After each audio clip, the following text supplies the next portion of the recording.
মা আমরা বলি কেন যে উনি আমাদের মাতৃতুল্য মা, এই কারণে বলি উনি ওনার এই জাতীয়তাবাদী প্রত্যেকটা মানুষকে মায়ের ছায়া দিয়ে, ম্যাডাম যেখানে থাকতেন আমরা মায়ের মতো করে কোনো কিছু বলতে গেলে আমরা এমন করে বলতাম, ম্যাডাম এত মনোযোগ দিয়ে সান্ত্বনা দিতেন, শুনতেন। আমি যখন দ্বিতীয়বার জেল থেকে বের হই আমার একটা কথা বারবার মনে পড়ে। আমি গুলশান অফিসে আমি যখন বক্তব্য দিচ্ছিলাম, ম্যাডাম জেলখানে আমাদের জন্য আমাদের অনেক কষ্ট দেয়, আমাদের অনেক অত্যাচার করে, কথায় কথায় তারা কাশিমপুরে পাঠিয়ে দেয়। ম্যাডাম আমরা সব কষ্ট ভুলে যাব, আল্লাহ পাক আপনাকে চতুর্থবারের মতো প্রধানমন্ত্রী যেদিন করবেন আমরা সব কষ্ট ভুলে যাব। ম্যাডাম আমার মুখের দিকে হা করে চেয়েছিলেন। আমরা ওনার কাছে গেলে ওনার সাথে আমি 7টা বছর তারাবি পড়েছি গুলশানে, এত কাছ থেকে ওনাকে দেখেছি। অনেকে অনেক কথা বলে, কিন্তু একজন খালেদা জিয়া, একজন দেশনেত্রী খালেদা জিয়া, উনি যে নির্যাতন যে অত্যাচারিত হয়েছিলেন আপনারা সবাই জানেন।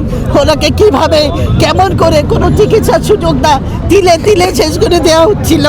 উনি কোনো দিন কোনো সময় আপনাদের জন্য মনে এখন কতখানি শূন্যতা বিরাজ করছে?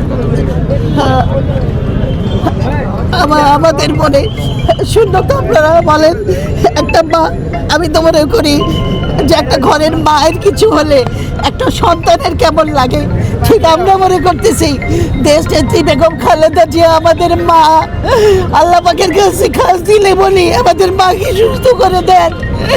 আমাদের যদি জাতীয়বাদের সকল শক্তির মানুষের যদি আমাদের ভালো কাজ আমরা কিছু করে থাকি, সেই ভালো কাজের উসিলায় আল্লাহ পাক যেন আমাদের মাকে সুস্থ করে দেন।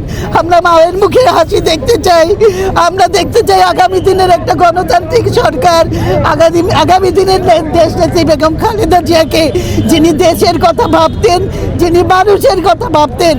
ওনার একটা কথা আজ সত্যি তিনি হচ্ছেন, উনি বারবার বলেছেন দেশ বাঁচান, মানুষ বাঁচান। কেন বলেছেন? দোয়া করেন আপনারা আমার মায়ের জন্য, সবাই দোয়া করবে।